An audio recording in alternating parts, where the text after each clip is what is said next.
Sgwrsio am Brifysgol. Wyt ti'n poeni taw mynd i Brifysgol yw'r dewis iawn i ti? Ydy hi'n werth mynd? Efallai dy fod yn meddwl nag wyt ti'n digon da. Neu'n poeni am fod yn rhan o bob dim. Neu efallai bod arian neu'r broses ymgeisio yn peri gofid. Beth sydd dy ddal di yn ôl? Sgwrsio am Brifysgol. Dyma bodlediad lle ni'n clywed am profiadau go iawn myfyrwyr o Brifysgolion Cymru. Bydd yn rhannu eu profiadau personol nhw ym mhob penod.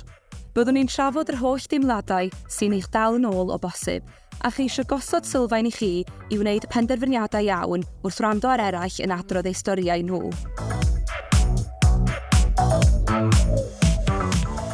I hefyd, mae'n rhoi bach o fel independence, really, unwaith yn mynd i'r brifysgol yn diwedd. Ddim yn gorfod dibynnu ar mam a dad trwy gymryd, a do'n i ddim eisiau rhoi straen ariannol arno nhw chwaith o mynd i'r brifysgol, wrth i nhw boeni amdano sut o'n i mynd i fforddio bwyd ac yn y blaen.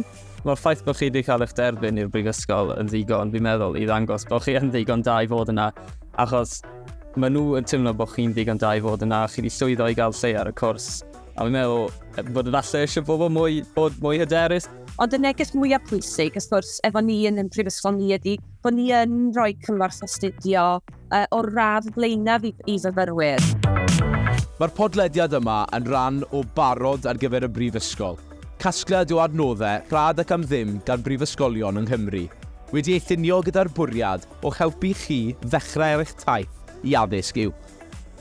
Dewch o hyd i fwy o wybodaeth drwy fynd at openlearn.com/barod-ar-gyfer-brifysgol. Mae Sgwrsio am Brifysgol yn gynhyrchiad Bengo Media ar gyfer Barod ar gyfer Prifysgol.